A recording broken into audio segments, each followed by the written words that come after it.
Bonjour et bienvenue dans cette nouvelle vidéo. Alors aujourd'hui, j'avais envie de faire cette vidéo assez courte pour aborder deux grands pièges de la parentalité positive, éducation bienveillante, etc.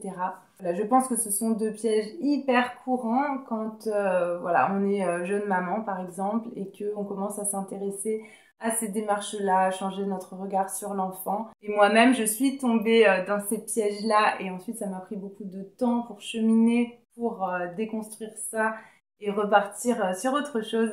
Donc voilà, j'avais envie d'ouvrir la discussion là-dessus, la réflexion, pour vous aider à gagner du temps dans votre propre cheminement peut-être, si jamais vous en êtes là, si jamais vous vous posez ces questions-là. Alors la première grande erreur, je dirais que c'est de se nier complètement. C'est-à-dire que de fil en aiguille, on va être tellement dévoué envers son enfant, et bien sûr il n'y a aucun mal à être dévoué avec son enfant, mais le risque c'est d'en venir à nier ses propres besoins, les oublier, les ignorer, mettre un couvercle sur ses émotions, les refouler pour pouvoir toujours avoir cette allure toujours bienveillante, avec le sourire, avec une voix douce et calme, comme si c'était toujours merveilleux, les petits oiseaux qui chantent, etc. Alors en fait, attention, quand on parle d'éducation bienveillante, il ne s'agit pas d'être toujours dans ce mode-là, de manière fausse, comme si on jouait un rôle. Parce que ça, ce n'est pas possible en fait. On ne peut pas être toujours enjoué, le sourire, etc. Des fois, on en a marre. Des fois, on est fatigué. Des fois, on n'a pas les ressources. Et c'est ok, on a le droit aussi. Il ne s'agit pas d'être toujours au top de sa forme, d'être toujours toute douce, etc. Et donc, si on essaye d'être comme ça, et donc on va en venir à lutter contre nos propres émotions, les refouler, renier nos besoins, etc. Et mettre un masque auprès de notre enfant pour faire semblant qu'on est toujours au top et jouer un rôle.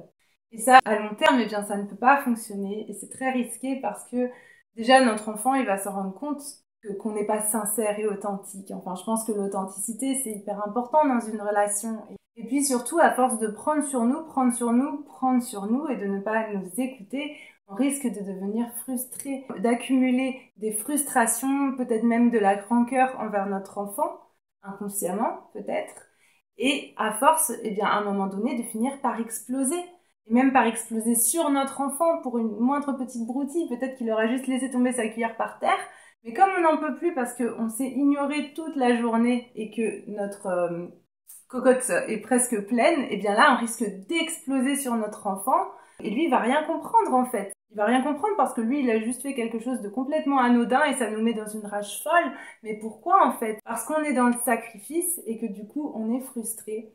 Et donc, on va décharger sur lui toutes les frustrations. Et ça, c'est pas juste parce que c'est à nous de faire attention à nous-mêmes et de prendre en charge aussi notre propre bien-être, de prendre la responsabilité de s'écouter, d'écouter nos besoins, nos émotions pour éviter ça justement. Et de ne pas faire porter à notre enfant qui n'y est pour rien la responsabilité de notre bien-être à nous. Donc voilà, c'est vraiment ça l'image de la cocotte minute qui se remplit, qui se remplit, qui se remplit, mais si on ne la vide jamais, ça finit par atteindre le plafond et par exploser. Donc cette posture, en fait, c'est une posture sacrificielle qui n'est saine pour personne, ni pour la maman, ni pour l'enfant, ni pour personne. Et je pense qu'il vaut tellement mieux être dans l'authenticité et de dire très sincèrement à notre enfant quand il y a besoin que là on est fatigué, que là on n'a pas les ressources pour répondre à sa demande, qu'on ne préfère pas faire ça de cette manière-là, mais plutôt de cette manière-là. Que là aujourd'hui, à cet instant, on en a marre, voilà. Tout ça, c'est ok, on n'est pas obligé d'être toujours au top et de faire semblant d'être toujours au top. Et nos enfants sont capables de comprendre ça. Et ça vaut beaucoup mieux que de devenir frustré et d'exploser régulièrement sur notre enfant pour décharger nos frustrations alors qu'il n'y est pour rien, d'accumuler de la rancœur contre notre enfant, notre conjoint, etc.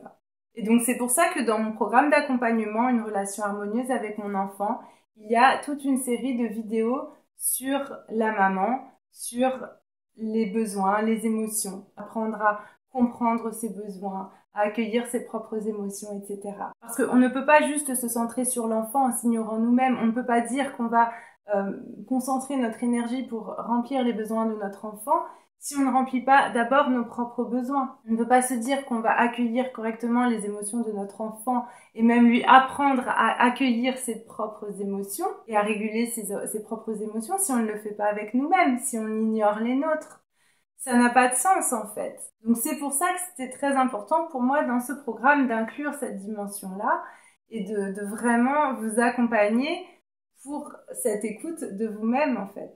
Parce que les besoins et les émotions de la maman sont tout aussi importants que les besoins et les émotions de l'enfant. Et vraiment, je sais de quoi je parle parce que je suis tombée là-dedans en voulant bien faire avec la parentalité positive au début quand mon fils est arrivé. Je suis arrivée à un moment où je ne m'écoutais plus, je m'ignorais. Je mettais toute mon énergie sur le fait de m'occuper de mon fils, de m'occuper de ma famille en m'oubliant moi-même. Et c'est quand j'ai commencé à nouveau à m'accorder cette importance et à m'occuper de moi qu'ensuite ça a tout changé. C'est vraiment une dimension importante en fait qui fait intégralement partie de la démarche de respect de l'enfant. Ensuite, le deuxième piège auquel je pense, avec l'éducation bienveillante, la parentalité positive, etc., c'est le fait d'attendre que son enfant fasse telle ou telle chose et d'utiliser des espèces de techniques pour lui faire des choses avec cette attente de résultat, en se disant je veux qu'il fasse comme j'ai décidé et donc je vais utiliser telle et telle technique comme le faux choix ou ce genre de choses.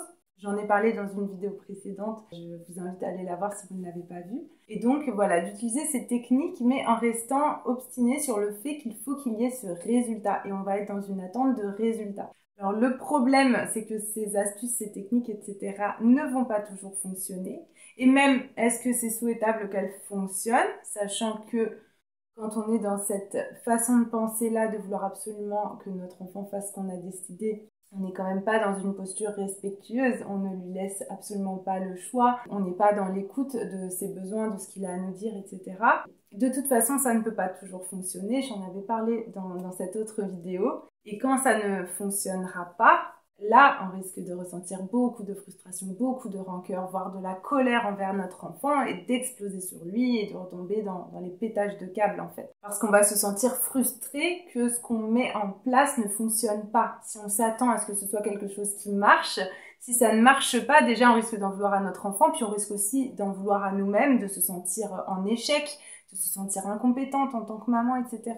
Et du coup, bah voilà, de péter des câbles, de retomber dans les violences éducatives ordinaires, et ce qui est finalement exactement l'inverse de ce qu'on souhaitait au départ, de ce qu'on recherchait au départ. Alors qu'en fait, si l'enfant ne coopère pas à cet instant, c'est tout simplement que là, il ne va pas en être capable. Et pourquoi peut-être que juste on lui demande quelque chose qui n'est pas réalisable pour lui à cet instant, peut-être que la demande n'est pas réaliste, peut-être que son état émotionnel ne lui permet pas de répondre à cette demande, peut-être qu'il a un autre besoin qui va être trop fort pour être ignoré à cet instant-là et qui a besoin urgent d'être rempli à cet instant-là. Voilà, il y a plein de paramètres qui peuvent entrer en compte et pour vraiment accompagner son enfant dans le respect, on va s'intéresser à tous ces paramètres-là. Les besoins de l'enfant, les besoins du parent, quelles solutions sont possibles. On peut discuter, chercher des solutions ensemble pour que tout le monde s'y retrouve en fait, des solutions gagnant-gagnant. Mais on ne va pas être dans cette posture de il faut absolument qu'il fasse comme j'ai dit et s'il ne le fait pas c'est la fin du monde, etc. Surtout en utilisant des stratagèmes manipulatoires. Et là, on serait vraiment dans la négation de ses besoins à l'enfant, de ce qu'il essaye de nous dire. Moi, ce que j'invite à faire dans ces cas-là, c'est de se poser la question du pourquoi. Pourquoi est-ce que ça ne va pas pour lui à ce moment-là et comprendre les raisons, comprendre son besoin et voir ce qu'on peut faire en fonction de nos propres ressources à nous aussi, évidemment. Voilà, et c'est exactement ma démarche dans mon programme Une relation harmonieuse avec mon enfant. C'est vraiment une démarche centrée sur les besoins de l'enfant, les besoins du parent. Comment est-ce qu'on peut concilier tout ça au mieux? Comment est-ce qu'on peut chercher des solutions ensemble? On va essayer de comprendre en profondeur, d'analyser les comportements de l'enfant, etc.